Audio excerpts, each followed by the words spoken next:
অসমীয়া সাধুকথা চেনেললৈ মই সকলোকে স্বাগতম জনাইছোঁ। আজি মই বাঘ আৰু কেঁকোৰাৰ সাধুটো আগবঢ়াইছোঁ। আপোনালোকে যদি মোৰ সাধুসমূহ শুনি ভাল পাইছে তেনেহ'লে বাঘ আৰু কেঁকোৰাৰ সাধু। অতি পুৰণি কালত এঠাইত এটা বাঘ আছিল। সি চোং সলাই আন এখন চোঙলৈ যাওঁতেই বাটতে এটা কেঁকোৰাৰে সৈতে তাৰ দেখা শুনা হ'ল। কেঁকোৰাটোৱে বাঘক দেখি মিচিকিয়া হাঁহি মাৰি মাত লগালে, ককাই কলৈ যোৱা? বাঘে কেঁকোৰাৰ হাঁহি মুখ দেখি ভাল পাই উত্তৰ দিলে, মই চোং সলাই আন এখন হাবিলৈ যাওঁ। তুমিনো কলৈ যোৱা? কেঁকোৰাই ক'লে, মই কলৈকো নাযাওঁ। মোৰ এই ওচৰতে ঘৰ। মই অকলশৰীয়া জীৱ। মোৰ আগলৈকো চাবলৈ নাই, পিছলৈকো চাবলৈ নাই। বাঘেও ক'লে, মোৰো সেই এক কথা। ময়ো অকলশৰীয়া নিৰাশ্ৰয় প্ৰাণী। মোৰো কেও কিছু নাই।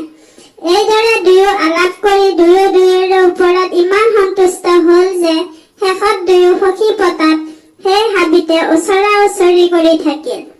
এইদৰে কতকাল দুয়ো মিলাপ্ৰীতিৰে আছিল। বাঘে পহু মাৰি আনে, দুয়ো ভগাই মহাসুখেৰে খাই মেলি থাকে।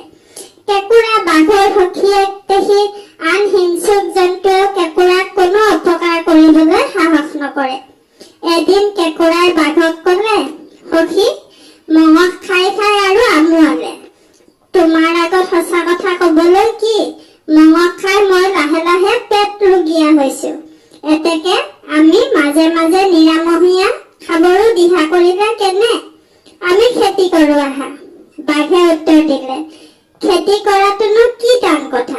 তুমি যি ভাল দেখা কৰো আহা হওক। এই বুলি বাঘে কেঁকোৰাৰ কথাত হয় দিলত কেঁকোৰাই ক'লে, তেন্তে সখী, তুমি গাঁৱলৈ গৈ ধানৰ পথাৰৰ কিছুমান কঠীয়া তুলি লৈ আহা। মই হাবিৰ মাজৰ এই মাটিডোখৰকে চহাওঁ। এই বুলি দুয়ো আলচ কৰি কেঁকোৰাই মাটি খান্দিবলৈ লাগিল আৰু বাঘে লোকৰ পথাৰৰ পৰা মানিকী মধুৰি ধানৰ কঠীয়া চুৰকৈ আনি সেই মাটিত ৰুবলৈ ধৰিলে। কিছুমান দিনৰ ভিতৰতে সিহঁতৰ ধানে ঠোক মেলিলে। ধান দেখি সন্তোষ পাই কেঁকোৰাই বাঘক মাত লগালে, ধান জানিবা আৰ্জিলো, কিন্তু তাৰ সাৰথি শাক পাচলি নহলে কি হব? সুদা হাতেৰে খাম হওক কেনেকৈ? এতেকে আমি শাক পাচলিও আৰ্জিব লগা হ'ল। তুমি গাঁৱৰ পৰা লাই লফা চুকা পালেং মেমেধু বাবৰি বুলি কিছুমান লৈ আহা। বেঙেনাৰ পুলি গোটা চেৰেকো আনিবলৈ নাপাহৰিবা। মই শাকনি বাৰীৰ মাটি চহাওঁ। এই বুলি বাঘক শাক পুলি আনিবলৈ পাচি দি কেঁকোৰাই মাটি খান্দিবলৈ লাগিল। বাঘ দুখোজমান যোৱাৰ পিছত কেঁকোৰাই আকৌ ৰিঙিয়াই মাত লগালে, সখী, মই কবলৈ পাহৰিছিলো, জলকীয়াৰ পুলি গোটা চেৰেকো আনিবা। টেঙা দিয়া শাকৰ আঞ্জাৰে ভাত খাবলৈ জলকীয়া নহলে জুতি নালাগিব। বাঘে হুঁ বুলি আনিবলৈ গাত লৈ দীঘল দীঘলকৈ জাপ মাৰি গাঁৱৰ ফালে যাবলৈ ধৰিলে। এইদৰে খেতি বাতি কৰি দুয়ো বহি আছে। লাহে লাহে আঘোণ মাহ পালেহি। ধান পকিবলৈ আৰম্ভ হৈছে। দাবৰ আয়োজন কৰি কেঁকোৰাই বাঘক সুধিলে, সখী, মই আগ নিম। এই বুলি কেঁকোৰাই ধানৰ আগ আৰু গুটি নিলে আৰু বাঘে গুৰি অৰ্থাৎ নৰা নিলে। তাৰ পিছত বেঙেনা ছিঙিবৰ হ'ল। বাঘে কেঁকোৰাক সুধিলে, সখী, তুমি গুটি নিবা নে গছ নিবা? কেঁকোৰাই গুটি নিম বুলি বেঙেনাই গুটি নিলে, বাঘে গছ নিলে। এইদৰে খেতি সামৰি অতাই এদিন বাঘে নখোৱা পাতি কেঁকোৰাক নিমন্ত্ৰণ কৰিলে। ইপিনে বাঘে ধানৰ গুৰি ৰান্ধিছে, বেঙেনা গছৰ শাক ৰান্ধিছে, ৰান্ধি কেঁকোৰাক খাবলৈ দিছে। কেঁকোৰাই এইবোৰ কি খাব অলপ চুই গুচি আহিল। সি যি নহওক, ইয়াৰ পিছতো কেঁকোৰাই সদায় তিনি তেলনি মাৰি বাঘৰ ঘৰত মঙহৰ আঞ্জাৰে ভাত খায়, কিন্তু এদিনো বাঘক তাৰ নিজৰ ঘৰলৈ খাবলৈ নামাতে। বাঘে এই কথা টং কৰি এদিন কেঁকোৰাক ক'লে, সখী, তুমি এদিনো মোক তোমাৰ ঘৰত খাবলৈ মতা নাই।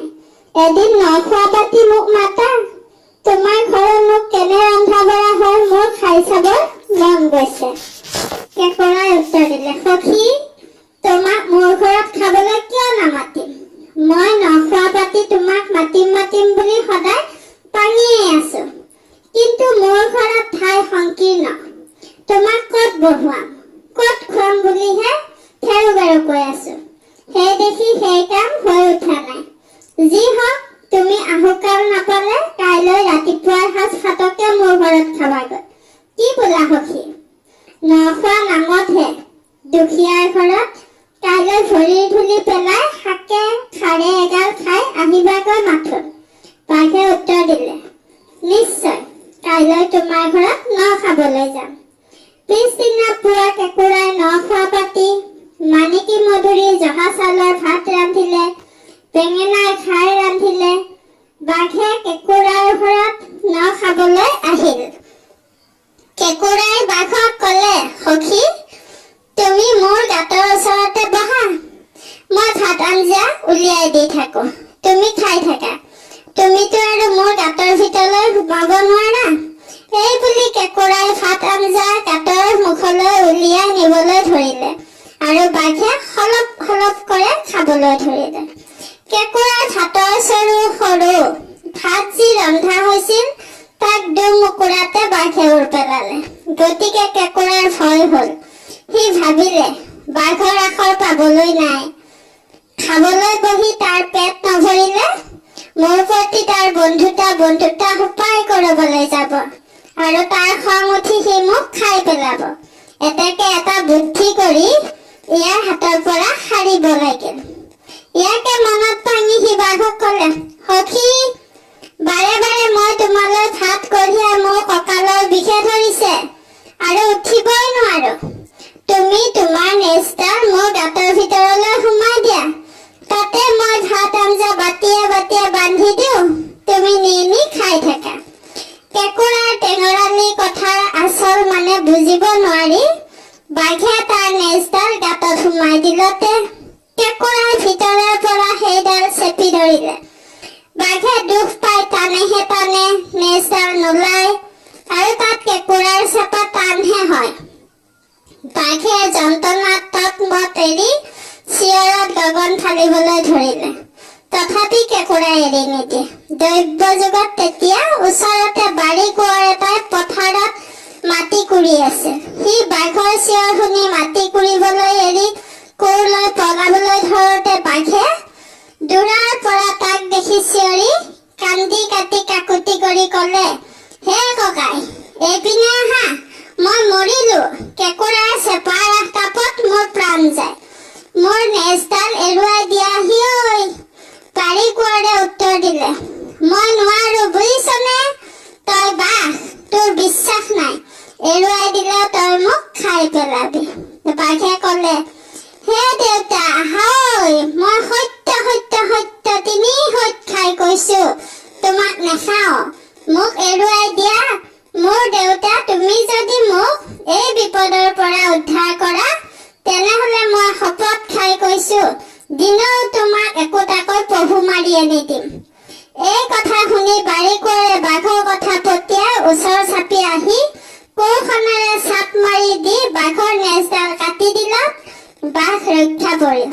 বাঘে সেইখিনিৰ পৰা গুচি যাবৰ সময়ত বাৰী কোঁৱৰক কাণে কাণ কৈ গ'ল, তোমাক মই মোৰ কথা মতে দিনেও পহু একোটা দিম হয়, তুমি কিন্তু সেই কথা কাৰো আগত ক'ব নোৱাৰা।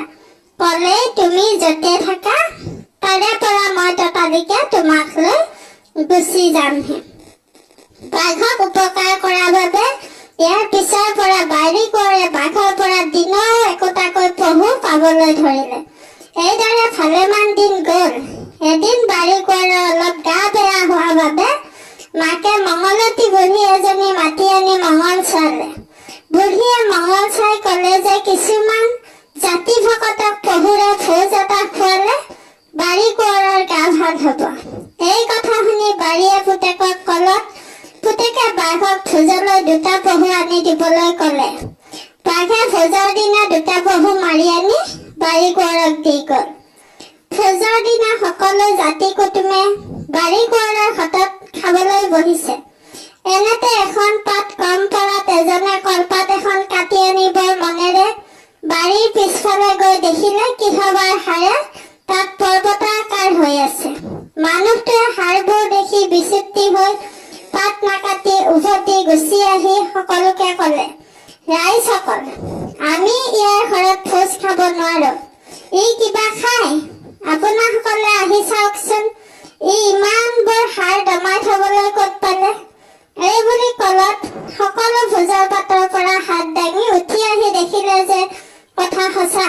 তেতিয়া সকলোৱে বাৰীকৰক সুধিলে, এইবোৰ কিহৰ হাড় মূৰ্খ?